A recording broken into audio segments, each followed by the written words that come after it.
So the thing that I always want to talk about first when it comes to character design is shape language.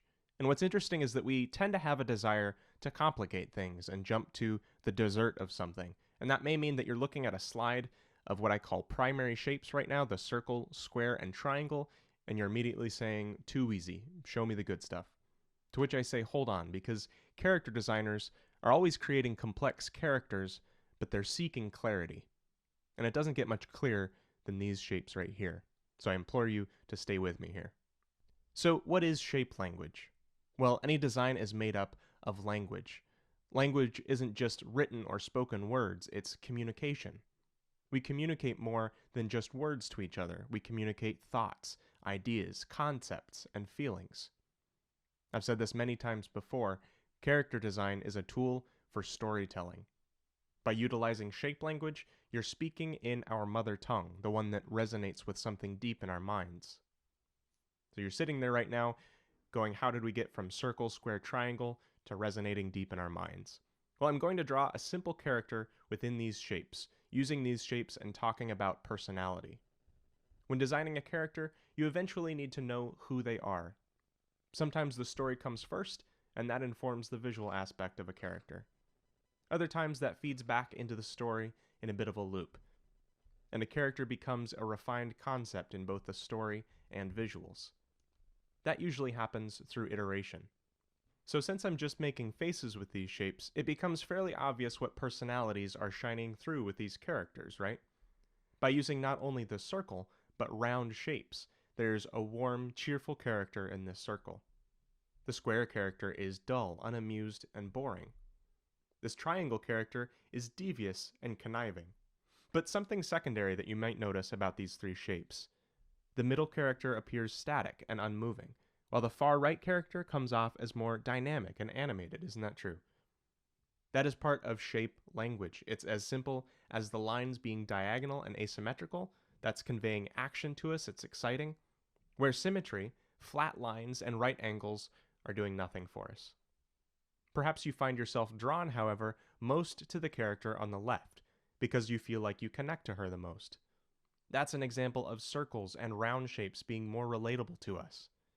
All of that is being communicated without words or prior knowledge of these characters through a language. One more point, of course, characters are made up of more than just one shape, but generally, a character will have an overall shape motif that will fall into one of these three categories. Some are more obvious than others. Let's look at some examples and what these shapes mean.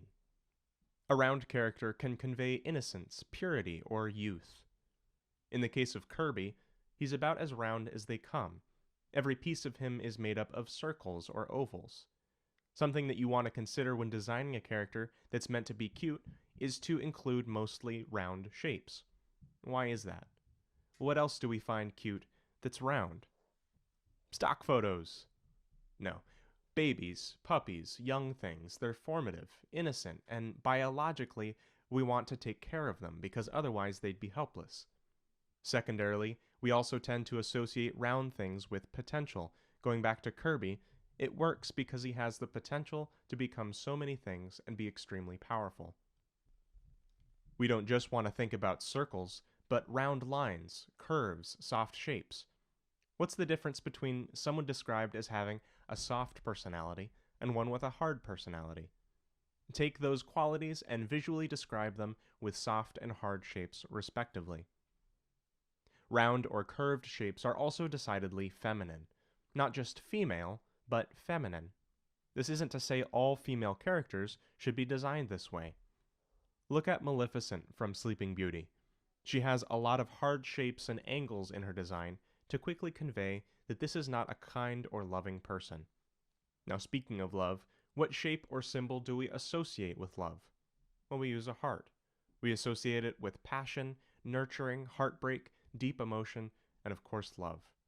Using round shapes will emphasize the things that we're trying to convey. Looking back at what we've talked about with the circle, you can see why in storytelling and conveying emotion and expression, why so many characters are built out of round shapes.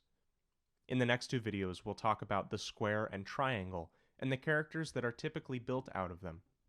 While the round shapes that we've talked about today are versatile and it may seem like only building out of round shapes is the way to go. There's a ton of value utilizing those other two shapes.